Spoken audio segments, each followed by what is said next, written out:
Dear students, yesterday we have started our topic the challenge of national building, जिसमें हमने test of destiny ये speech था जो deliver किया गया था जवाहरलाल नेहरू जी के द्वारा 14 एंड 15 अगस्त 1947 को।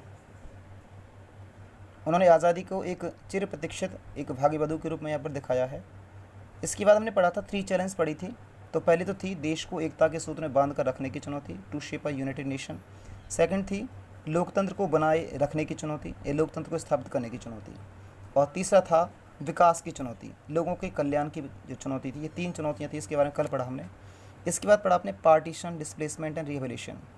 पार्टीशन का मतलब विभाजन करना, डिस्प्लेसमेंट अपनी जगह से लोगों को विस्थापित कर देना, रिहेबिलिटेशन होता है पुनः स्थापन करना। तो देश की आज़ादी के बाद लोगों को क्या, देश का क्या पार्टीशन हुआ, पार्टीशन के कारण क्या हुआ, लोग डिस्प्लेस्ड हुए अपनी जगह से, उनको वहाँ से विस्थापित होना पड़ा। खासकर जो बॉर्डर एरिया के जो लोग थे उनको, जैसे जो इंडिया में जो मुस्लिम लोग थे उनको यहाँ से जबरन यहाँ से निकाला गया और पाकिस्तान भेजा गया। ठीक उसी तरह से पाकिस्तान में जो हिंदू लोग थे या जो नॉन मुस्लिम जो लोग थे उनको वहाँ से इंडिया में जो था जबरन भेजा गया, या वहाँ से जो थे डर करके या मार करके पीट करके वहाँ से भगा दिया गया था। तो 14 और 15 अगस्त में 2 नेशन जो थे बने थे, ये हमने ऑलरेडी पढ़ चुके हैं। 2 नेशन थ्योरी के बारे में पढ़े थे हमने, मुस्लिम लीग के द्वारा ये दी गई थी।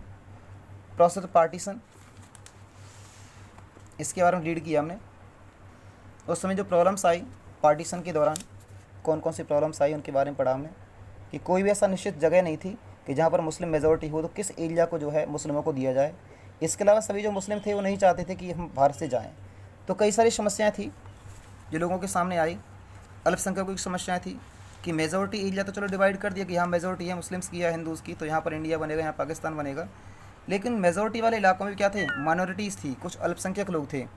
वो लोग थे हिंदू थे या फिर मुस्लिम लोग थे, जिनको जो था काफ़ी प्रॉब्लम जो थी फेस करनी पड़ी थी। आज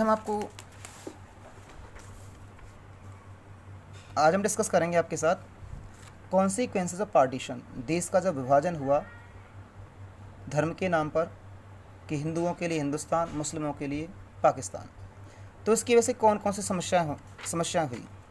तो कहने को बड़ा आसान सा शब्द लगता है कि देश का बंटवारा, लेकिन देश के बंटवारे के साथ बहुत सारी समस्याएं लोगों के सामने हुई। जो लोग कल तक बड़े प्यार से एक साथ रहते थे उनके सामने वो एक दूसरे के जान के दुश्मन बन गए। तो स्टार्टिंग करते हैं कॉन्सिक्वेंसेस ऑफ पार्टीशन, आज़ादी के इसके विभाजन के परिणाम। तो विभाजन का परिणाम जो सबसे मोस्ट कॉमन था वो था killing and atrocities on both sides. हो सकता है आप बाद में भूल जाएं, इसलिए मैंने आपको लिख करके दे दिया यहाँ पे अत्याचार। तो चाहे तो नोट्स अगर बनाने हैं तो इसी से आप जो कहते हैं लिख सकते हैं इनको। तो दोनों तरफ से जो था बहुत बड़ी संख्या में लोगों को मारा गया, उन पर जुल्म और अत्याचार किए गए दोनों साइड से। पाकिस्तान में जो नॉन मुस्लिम कम्युनिटीज़ थी उन पर, और हिंदुस्तान में जो मुस्लिम कम्युनिटीज़ थी उन पर जो था अत्याचार और किलिंग यहाँ पर किए गए। लाहौर, अमृतसर और कोलकाता ये एपी सेंटर्स थे या कम्युनल जोन थे जहाँ पर सबसे ज़्यादा मार काट या किलिंग या एट्रोसिटीज़ जो घटनाएं जो थी ये यहाँ पर हुई थी। अगला जो इसका परिणाम था वो था force to abandon their homes. लोगों को मजबूर किया गया अपने घरों को छोड़ने के लिए, कि या तो यहाँ से चले जाओ या फिर मार दिए। अल्टीमेटम दिया गया थोड़े से टाइम का, लेकिन उसके बावजूद अल्टीमेटम देने के बाद भी या लोग अपने घरों से नहीं जाना चाहते थे तो उनको मार करके काट करके रेलगाड़ियों में जो था भर करके भेजा गया। ए ट्रेन टू पाकिस्तान नाम का एक नोवेल है, खुशवंत सिंह के द्वारा लिखा गया है, एक इंग्लिश राइटर हैं। तो एक नोवेल है, उसमें आप पढ़ सकते हैं इसके बारे में। ड्यूरिंग जर्नी, और जिस समय लोग अपने घरों को छोड़कर जाते थे, जैसे मुस्लिम लोग यहाँ से जाते थे या हिंदू लोग वहाँ से आते थे, तो लोगों के द्वारा उन पर जो थे अटैक किए जाते, उनको मार दिया जाता। इसके अलावा लड़कियों को जो था पकड़ा जाता, उनके साथ गलत हरकतें की जाती, रेप किया जाता उनका। महिलाओं को जो था उनको एबडक्टेड किया जाता। एबडक्टेड का मीन्स मैंने लिख दिया है किडनैप करना। महिलाओं को किडनैप किया जाता दोनों साइड से, हिंदुओं के द्वारा और मुस्लिमों के द्वारा, दोनों ही कम्युनिटीज़ के द्वारा महिलाओं का अपहरण किया जाता और उनसे जबरन शादी की जाती, उनका धर्म परिवर्तन किया जाता, रिलीजन कन्वर्सन, लड़कियों का पुरुषों का, कि जो भी चाहता कि अगर यहाँ से नहीं जाना चाहते हैं कि या तो मुस्लिम बन जाओ तो आप बचे रहोगे, मुस्लिम नहीं बनेंगे तो मार दिए जाएंगे। तो लोगों ने क्या था, डर की वजह से अपने धर्म को बदल लिया। इसी तरह से हिंदुस्तान में भी जिन लोगों को लगा कि अगर तुम्हें यहाँ पर रहना है तो उनकी लड़कियों से जो तो शादी की गई यहाँ पर मुस्लिम लड़कियों से, फोर्स मैरिज की गई उनसे। And woman were killed by their own families members to preserve family honour. लोगों ने अपने परिवार के सम्मान को बचाने के नाम पर अपनी लड़कियों को खुद के हाथों से जो था मार दिया। कि अगर हम लड़कियों को यहाँ पर रास्ते में लेकर के चलेंगे, अपने वतन में वापस जाएंगे, मान लीजिए पाकिस्तान से हिंदू लोग यहाँ पर आ रहे हैं या यहाँ से मुस्लिम लोग पाकिस्तान जा रहे हैं, तो ड्यूरिंग जर्नी में उन लोगों को जो था मारा जाता, पीटा जाता, लड़कियों को किडनैप किया था, अपहरण किया था, रेप किया था। तो इनसे बचने के लिए, इस बेआबरू होने से बचने के लिए उनको जो था उसकी फैमिली के द्वारा ही अपनी लड़कियों को मार दिया था। चिल्ड्रन सेपरेटेड, छोटे जो बच्चे थे वो जो थे मतलब सेपरेट हो जाते अपने माँ बाप से, क्यों भीड़ बहुत ज़्यादा होती थी इसलिए। फ्रीडम मीन्स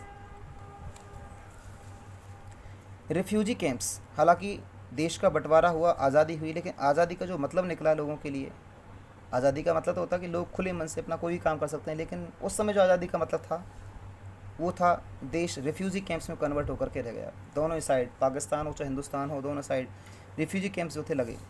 रिफ्यूजी कैंप होते शरणार्थी शिविर, जो यहाँ से लोग गए वो पाकिस्तान के लिए शरणार्थी थे, जो पाकिस्तान से यहाँ पर आए वो हिंदुस्तान के शरणार्थी थे। जैसे हमारे यहाँ पर जो पंजाबी लोग हैं इनको रिफ्यूजी के रूप में जाना जाता है कि जब यहाँ पर आए थे कुछ भी नहीं था इनके पास। नेक्स्ट है फ्रीडम मीन्स, ये तो हो गया, 80 lakh people migrate across in the borders, new borders. 80 lakh की संख्या में लगभग लोग थे वो नए बॉर्डर्स को क्रॉस कर, नए बॉर्डर्स का मतलब हिंदुस्तान से पाकिस्तान, पाकिस्तान से हिंदुस्तान में जो थे माइग्रेट होकर के आए। और आज का जो लास्ट टॉपिक है वो है आपका integration of princely states. Princely states रजवाड़े, रजवाड़ों का एकीकरण। अब रजवाड़ों का एकीकरण क्या था कि ब्रिटिशर्स ने यहाँ पर एक चाल खेली और जाते जाते वो लोगों से कह करके गए, देसी राजाओं के, देसी जो राजा थे उनसे ये डिक्लेयर करके गए कि आप भी हमारे मतलब हिंदुस्तान की आज़ादी के साथ साथ आप भी आज़ाद हैं और आप चाहें तो पाकिस्तान में रहें और चाहे आप भारत में रहें, चाहे आप अपना इंडिपेंडेंट होकर के रहें, चाहे भारत संघ में मिलें, वो आपकी मर्ज़ी है। तो इस तरह के जो संघ थे, जो प्रिंसली स्टेट्स थे, रजवाड़े थे, उनकी संख्या थी उसमें 565 प्रिंसली स्टेट्स थे at the time. India would get divided into the smaller parts. उस समय ब्रिटिशर्स की चाल थी कि भारत को बहुत छोटे छोटे टुकड़ों में बांट करके रख दिया जाए। तो अगर ऐसा होता, उनकी चाल कामयाब होती, तो भारत एक नहीं होता बल्कि 565 या हो सकता है उससे ज़्यादा या कम देशों में बट करके रह जाता। लेकिन हमारे जो फ्रीडम फाइटर्स थे उनका मकसद था देश की यूनिटी करना, और इसके लिए जो काम था वो सौंपा गया सरदार वल्लभ भाई पटेल को, देश को एकीकरण करने के लिए। तो इसके बारे में आगे अगले वीडियो में पढ़ेंगे। धन्यवाद।